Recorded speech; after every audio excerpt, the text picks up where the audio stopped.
Deus falou isso. E a gente crê no que Deus falou. Aí a gente prega o Evangelho. Mas hoje a gente não prega mais o Evangelho. A gente pega o Catecismo Dort. A gente pega os 5 pontos. A gente não pega o Evangelho que aponta para Cristo. Ainda que eu creio que falar os 5 pontos está falando também do Evangelho. Mas tem gente que conhece mais Calvino que Jesus. A beleza do Evangelho está que tudo aponta para Cristo, tudo já feito em Cristo, tudo já realizado nele. E estando nele, estou em paz. Romanos 5:1. Sendo, pois, justificado pela fé, temos paz com Deus. E é isso que é o resultado, paz com Deus. E a pergunta é essa: você tem paz com Deus? Ou vive em guerra ainda? Vive tentando provar para Deus que você é crente? Tentando impressionar a Deus com a sua... Então, eu creio que a crise nossa hoje é como viver a partir do Evangelho. Tem um garoto que ouviu essa mensagem do Evangelho e foi fumar maconha. Não, agora entendi, agora o Evangelho foi fumar maconha. Ele entendeu o Evangelho? Não. Ele estava doido para fumar maconha e só pegou uma brecha para fazer isso. Vou deixar de pregar o Evangelho por causa disso? Não. Ele distorceu o que é lindo, o que é belo, o que é extraordinário, o que liberta. Porque esse Evangelho justifica, também regenera. Também muda o coração. Não estou falando que o Evangelho não traz regeneração, mas ele não faz da gente anjo. Ele não resolve, por exemplo, ele diz pra gente que graças a Deus por Cristo Jesus, mas a luta continua na gente. O bem que eu quero fazer eu não faço, mas o mal que eu não quero está na minha cara o tempo todo. Só que agora a gente está brigando com isso. Como é que a gente vence isso? Graças a Deus por Cristo Jesus. A gente dá graças a Deus por Cristo e caminha, dando a Ele toda a graça. E qual a diferença do lamento para a murmuração? Murmuração é desconfiar do caráter de Deus, é pecado grave. É desconfiar que Deus é bom. É achar que Deus fez por capricho. É achar que é desconfiar do caráter santo dele. O lamento é completamente ao contrário. É falar verdadeiramente Deus é bom.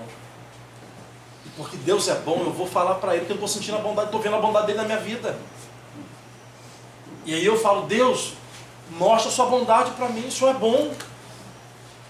Perceberam a diferença? Mas hoje em nosso meio, o que acontece?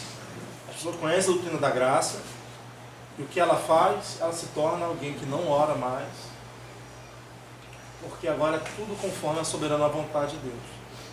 Só que a oração é meio de graça. Deus escolheu fazer suas coisas e realizar coisas por meio da oração.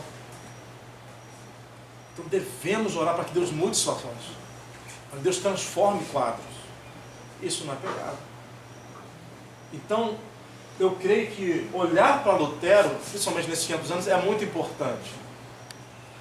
É muito importante, porque o que ele trouxe foi justamente, ele não apenas colocou a Bíblia na mão do povo, na tradução, ele vai colocar o Evangelho e olhar para a palavra a partir do Evangelho.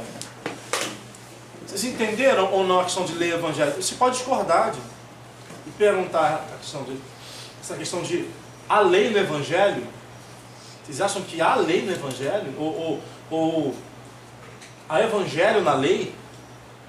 Vocês acham que dá para misturar essas duas coisas? Quando eu prego o Evangelho, primeiro eu dou a mais nova. Quais são as mais novas? O homem é pecador. Deus está contra você. Qual é a boa nova? Deus resolveu o problema contra... Irmãos, o Evangelho, filho pródigo, né? O pai pródigo. O cara pega metade do dinheiro do pai, vai gastar a vida com um monte de prostituta, acaba com a vida, volta para casa, fingindo arrependimento, que é tudo ensaiado. Ele ensaia tudo, quer voltar, porque quer emprego. Ele quer, não quer, meu pai trata melhor empregado do que vou ficar aqui comendo porcaria. Volta para casa fingindo arrependimento. O pai abraça, deixa nem falar nada, troca a roupa, muda, bota anel no dedo, vai dar uma festa com o dinheiro que agora é do outro filho que ficou trabalhando. E esse jovem faz o quê? Dança na festa, come do churrasco, tá nem aí pro irmão mais velho, tá lá sambando. Não passou pela senzala, foi direto pra festa. Vamos ser sérios, vamos dar uma raiva.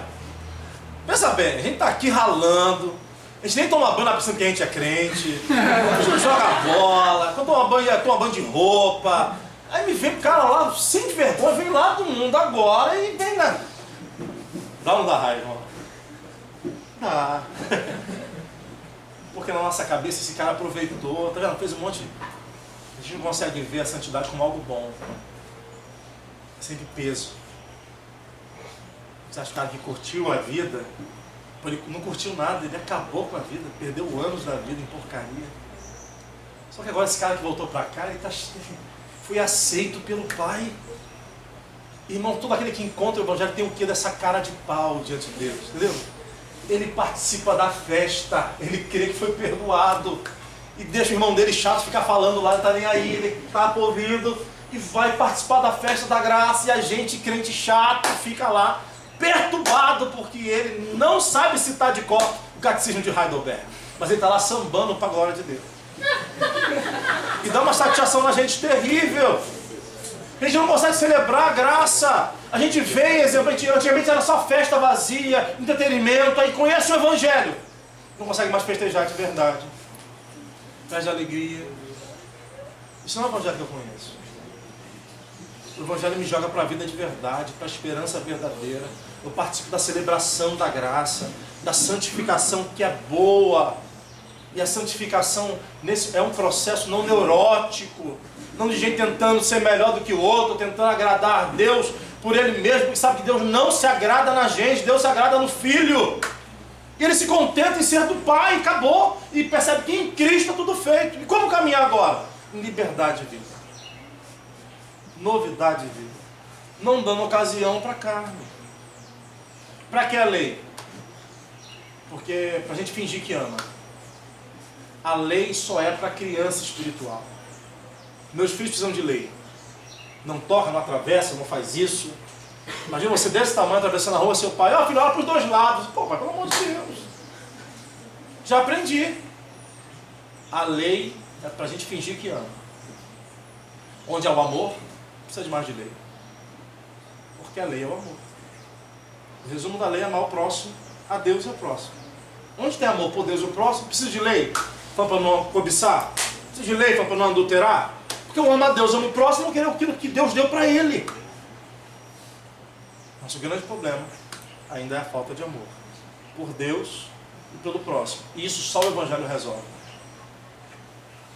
Aí você começa a olhar a Bíblia de outra maneira.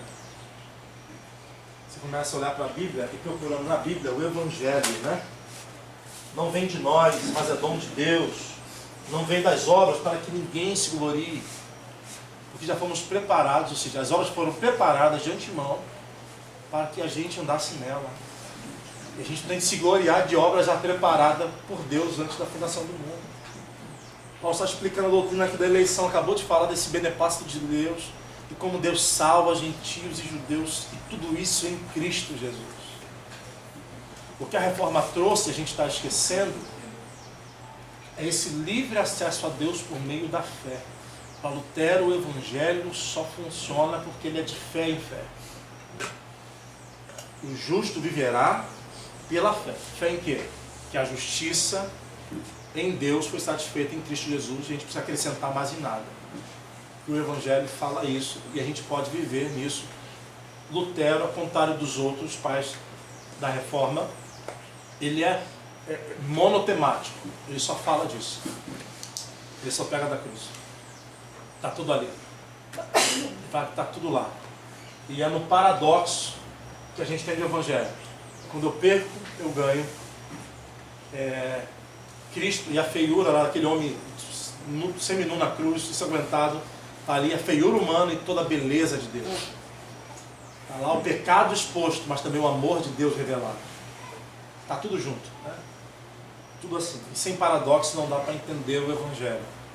Então, para Lutero, a teologia da cruz é o que é saudável para a igreja. O que faz o crente de verdade é olhar para a cruz de Cristo. A prova do amor de Deus não está em ele me dar ou não me dar. No casamento é certo ou não dá certo. Você bem decidido não está na cruz de Cristo. Deus não me deve nada. Porque Ele já me deu tudo em Cristo Jesus. Deus prova seu amor para conosco pelo fato que Cristo morreu por nós, sendo nós ainda pecadores. Lutero diverge de uma outra corrente, como eu falei, que o próprio Calvino, Jonathan Edwards, os grandes vultos do Evangelho, os movimentos puritanos concordavam sobre a questão das afeições, de procurar em nós, ou seja, naquele que foi regenerado, sinais ou marcas que provam que ele é um eleito. Né? Quando vai falar, inclusive, sobre bens, saúde, seja lá qual for. Para Lutero não existe, o único sinal é a promessa, é a fé na promessa. Fé que Deus o ama em Cristo. Isso não é suficiente. Então pode estar tudo errado, que esse continua com esperança. Com base em quê? Lembra de Jó? Deus deu, Deus tirou, louvado seja o nome do Senhor. Ele encara a vida nua e crua com a ótica do Evangelho. Deus não me deve nada. Tudo que Ele me deu foi graça. E se me deu, sabe o que está fazendo. Então louvado seja o nome dEle. É fácil isso? Não é. Mas é o caminho da saúde e do Evangelho. O Evangelho, a gente fala o seguinte para Deus: Deus, a gente está devendo a Deus e fala: Senhor, seja meu fiador entre o Senhor e o Senhor mesmo. E se posso pedir, me dá um dinheiro também, no seu nome. É isso que o Evangelho faz. Deus resolve um problema contigo e me dá essas bênçãos também. E Deus vai dar. Deus estava em Cristo reconciliando consigo o mundo, não levando em conta o pecado daqueles que são seus. Parece bom demais para ser verdade, mas é o Evangelho. O Evangelho fala isso. Deus resolveu o nosso problema com Deus e agora nos chama a participar dessa festa de Deus, da Trindade, quando nós chamamos a gente para participar disso pela fé em Cristo Jesus, que Ele mesmo deu. Então o homem é o quê? Amado, recipiente desse amor de Deus. E o mais absurdo, fala que o Pai me ama da mesma maneira, intensidade que Ele ama o Filho. Irmãos, é para fazer a gente falar em mistério, em nome de Jesus. Mandar o diabo calar a boca. Mandar a nossa consciência que nos acusa a ficar calada e nos falar assim: Deus me ama em Jesus Cristo. Sabe o que se fala diante da dor, da aflição? Esse Deus que permitiu a dor e o sofrimento não está brincando com a sua vida. Ele te ama e tem um propósito eterno nisso tudo. Aí você pode louvar em meio ao sofrimento. Mas como é que a gente faz isso? Olhando para a cruz. Olhando para a cruz de Cristo, que não foi um acidente na história, mas que foi Deus com seu eterno propósito nos resgatando. Amém? Lutero traz isso e outras interpretações, e ele traz esse olhar para a Bíblia a partir do Evangelho. Lembrando que a igreja já tinha a Bíblia na mão, pelo menos o clero, e já liam a Bíblia, mas liam a Bíblia a partir da penitência, a partir da obra, a partir... Quando Lutero então fala essa verdade, acaba o poder da igreja, na instituição, no sentido de ser ela aquela que absorve ou não. Agora não preciso mais de alguém me absorvendo, não. Cristo me absorveu. Não preciso mais agora pagar a indulgência, porque o preço foi pago na cruz. Ele mudou todo o sistema. Acabou agora, não preciso mais de outro intermediário, não preciso de outro mediador, eu tenho Cristo. Isso é suficiente. Tem um relato que vão... Mas tu tá sem tirar tudo isso, como é que vai ficar? Pega Cristo. Isso é suficiente. Aí desce dar um óculosinho, né? Porque isso é... E por que a gente não faz mais isso? Então, irmãos, o Evangelho, toda vez que eu quero alcançar pela minha moral, eu estou pisando no Evangelho. Pisando que Cristo fez por mim não é suficiente. Perceba bem a sutilidade. O diabo chega para Eva e fala o seguinte: não foi assim que Deus disse? Primeiro o teólogo liberal, né? Ele tenta dar uma interpretação da palavra. Foi assim que Deus disse: se você tocar, certamente morrerá. Ela vai falar assim: não. Deus falou que se comer, certamente morrerá. Ele falou assim: não, se tocar, certamente morrerá. Só que Deus não falou que se tocasse morreria, falou que se comesse. Eva queria agora estabelecer uma nova moral acima de Deus. Deus falou que se comer morre. Eva fala agora se tocar morre. Essa supramoral também é diabólica. E a gente queria ser mais santo que o próprio Deus. falando com uma irmã sobre bebida alcoólica, eu falei sobre que é uma droga que mais mata e tal, mas que a Bíblia fala sobre não abstinência, mas moderação. Porque Jesus bebia vinho, mas não, se Jesus bebia estava errado. Mas era Jesus, não importa, estava errado. Então tá bom. Então eu quero colocar a minha moral acima do próprio Cristo. Não me contento com a verdade. Mandando alguém beber? De maneira nenhuma. É uma droga e é a que mais mata hoje. Trânsito, um monte de coisa. Mas eu não vou inventar uma coisa que a Bíblia não diz só para agradar. Não vou falar o que a Bíblia não diz só para agradar alguns ouvidos. Não vale a pena. Porque diante dessa supramoral tem orgulho humano. Ela queria ser mais moral que Deus. O que fez? Queda. E tem gente aqui querendo ser mais santo que o próprio Deus também. São os fiscalizadores de doutrina.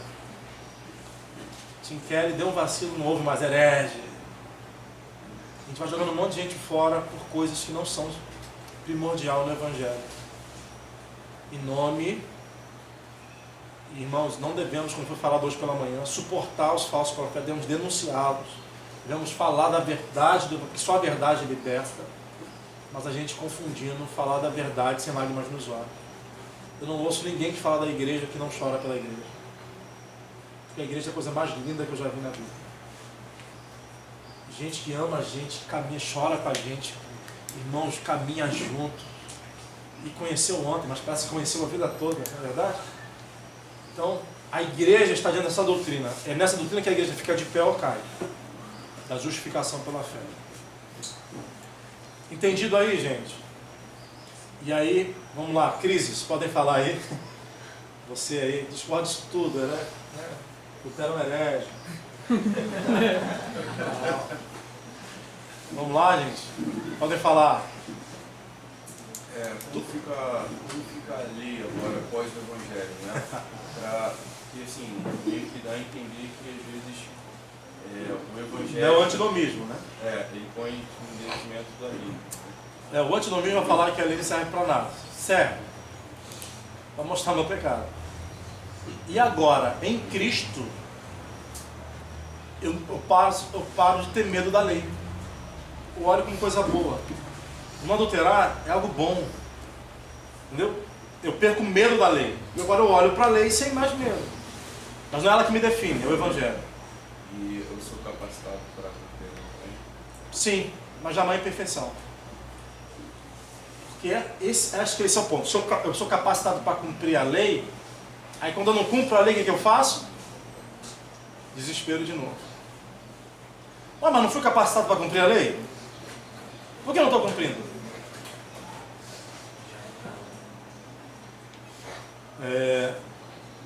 Agora, a partir do Evangelho, eu começo a amar a Deus. E amar a Deus é também amar ao próximo. Só que na santificação é um processo em que eu devo vigiar o tempo todo. Não existe uma matéria, não, já venci, eu estou bem. É constante. Porque se eu vacilei, eu estou lá na frente, olhei para trás, eu caio. Eu vou falhar. Eu tenho maior consciência do meu pecado. É isso que o Evangelho me traz. Aí, em temor, eu vou caminhando em oração, em devoção, porque eu sei agora o que eu sou capaz de fazer. E não quero mais isso. Aí a briga acontece. Eu creio que a lei serve agora para me lembrar do Evangelho.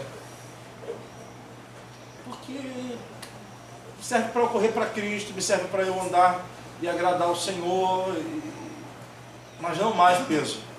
Não tem mais esse poder. O Evangelho tirou esse poder da lei. De ser nessa tentação constante. É uma vida constante disso.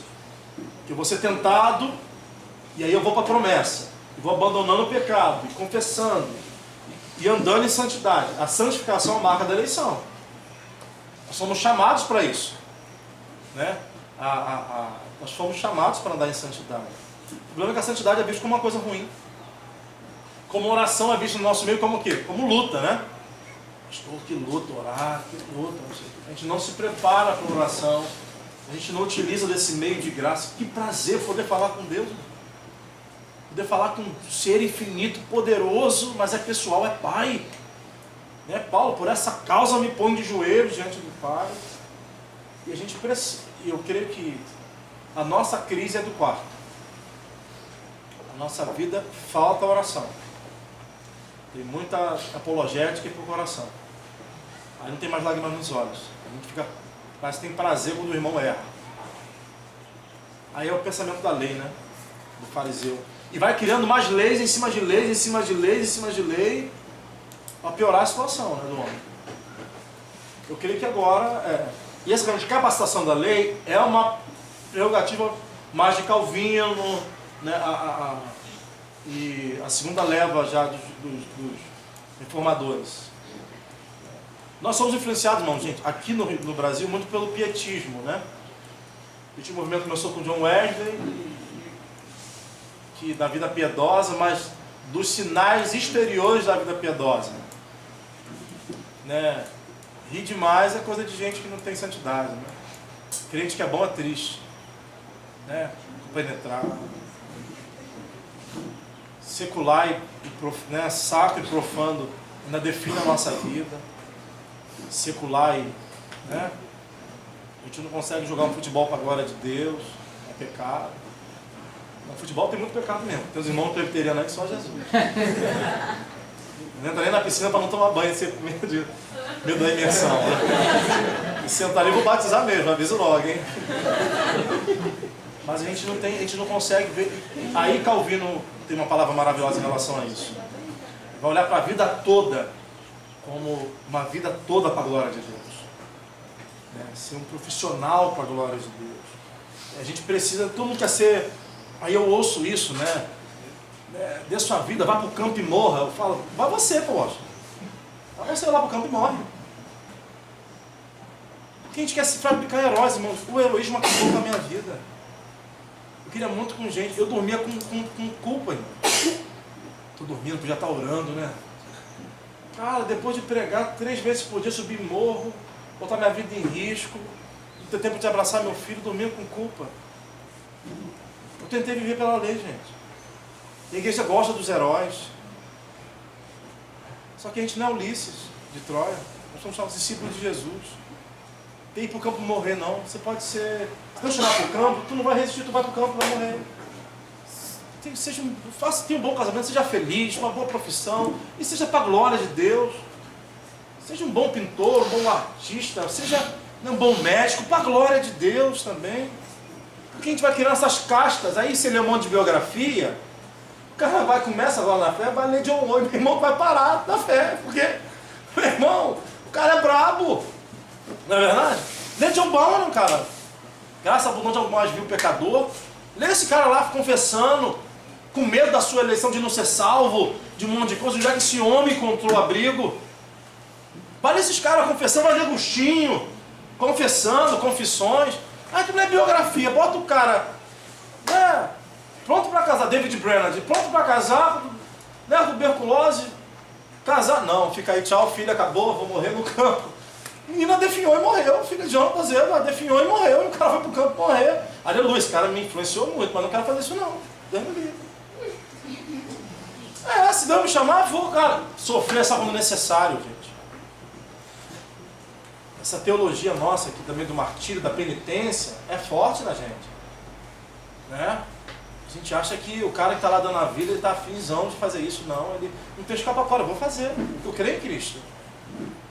Mas vocês aí são bem-aventurados, que podem pregar o evangelho sem morrer e não fazem isso. Vocês são bem-aventurados, vocês têm na mão e não fazem. Aí a gente quer um martírio, para quê? A gente quer obra. A gente quer aquele galardão, não é verdade? A gente quer chegar e ser... Não precisa, gente. Você não precisa ter Catarina, né? Vamos embora, você não precisa. Basta ser você mesmo. É bom ler biografia, mas entender que esses homens são igualzinhos a gente, tem um monte de crise igual a gente, um monte de problemas, mas com uma grande diferença. Criam no Evangelho. No Evangelho. Nenhum deles criam nele mesmo. Lutero falou, não sejam luteranos, sejam cristãos. Ninguém ouviu esse cara. Não foi o Calvino que inventou o calvinismo. Foram seus discípulos. Esses homens, John Knox transformou um país todo. Não sabe nem aonde ele foi enterrado. Tentaram acabar com o nome dele. Então a gente precisa, eu creio, eu tenho muito medo dessa geração. mesmo, porque assim como o evangelho passou dos judeus, foi para os gentios, depois dos gentios, para os gregos, depois dos gregos, né? Roma foi passando, vai passar também de nós. A África, que era cristã, hoje é muçulmana. E é de lá que nós temos os pais, a maioria deles. A Europa também passou, e vai passar do Brasil. Lutero falou isso para a Alemanha. Não se vangloriem do evangelho. Se não valorizarem Deus, vai passar de nós. E passou. E vai passar também do Brasil. Se a gente não abrir o olho, o evangelho também vai passar de nós e vai para a Ásia, onde já está indo. Já está vendo pós-cristianismo, já passou da gente. Então a gente volta para o evangelho, começa a acreditar nisso, a confiar nisso, a crer nessa verdade do evangelho, ou a gente vai continuar fabricando neurose, um monte de crente que tem muito mais medo de Deus do que paz com Deus. Porque não crê no evangelho, quer viver segundo a lei. Pode falar. Você vem lá não sei de onde para arrumar problema, né? Cadê? Como que a gente consegue enxergar através de uma perspectiva luterana, bíblica, esse versículo de 2 Coríntios 13 fala que a gente, 2 Coríntios 13, 15, não, 5, e 1 Coríntios 11, na aula da CVC. 13? É. Mas não entendi. Como é que a gente enxerga? Uma perspectiva através do que o senhor falou, né? Quando Paulo fala 13, 5, 2 Coríntios? Examinai vós mesmos, se estás na fé. Provai vós mesmos, e não reconheceis, aí a pergunta, né? E quem está em vós, a não ser que já estão reprovados. Olhem para vocês mesmos. Mas à luz de quê que ele está falando aqui? À luz da lei do Evangelho. Não, a luz do Evangelho. É a tentação. É porque, quando a gente, por exemplo, eu consigo enxergar o Evangelho, claro, né, através de Cristo, que é a chave hermenêutica, na lei. Por exemplo, quando a gente olha para o sacrifício, a gente vê Cristo ali. Quando a gente olha para as festas... O sacrifício não é lei. Sacrifício não é lei. Ali já é outra coisa. Já é mostrando, já é sinais do Evangelho. Como diz Hebreus, sangue de animal nunca foi suficiente para pagar pecado. O sangue do cordeiro imolado antes da fundação do mundo, que faz Deus perdoar pecados, né? Não é sangue de bode que perdoa. Não é? Ou não? Então, é o sangue de Cristo. Era para apontar para Cristo. Era para apontar justamente o sacrifício, para mostrar que a lei não dá. Porque na lei não tem perdão. Olho por olho, dente por dente. Já é graça, segundo eles, né? Exemplo, Davi. O que Davi fez? Cometeu 2 pecados que não tem perdão na lei. Adultério e assassinato. Com base em que Davi vai ter perdão? Não tem sacrifício, nem para isso. Não existe. Para alguns pecados não havia sacrifício. Adultério, por exemplo, e assassinato. Tinha que pagar com a vida. E como é que Davi foi perdoado? Então você acha válido, por exemplo, a gente se examinar a luz do Evangelho? Sempre a luz do Evangelho. Da lei a gente vai ser reprovado. O que Paulo está falando para essa igreja? Os crentes nominais. A tentação precisa acontecer, gente. A tentação acontece. Você vai se olhar. Enquanto você não vê Deus contra você, Ele jamais vai ser a seu favor. E quando você não vê a ira de Deus sobre você, você não vai correr para Deus. Entendeu?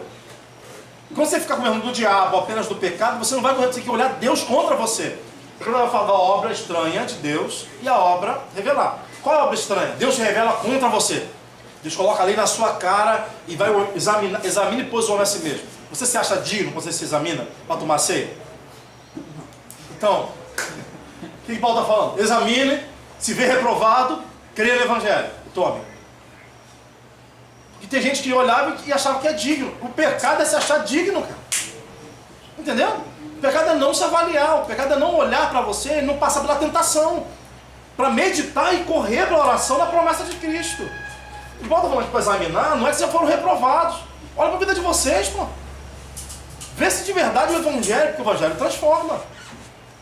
Então eles tinham que olhar e enxergar neles, realmente evidência que o Evangelho foi transformado, mas não neles mesmos, na promessa, na palavra de Deus.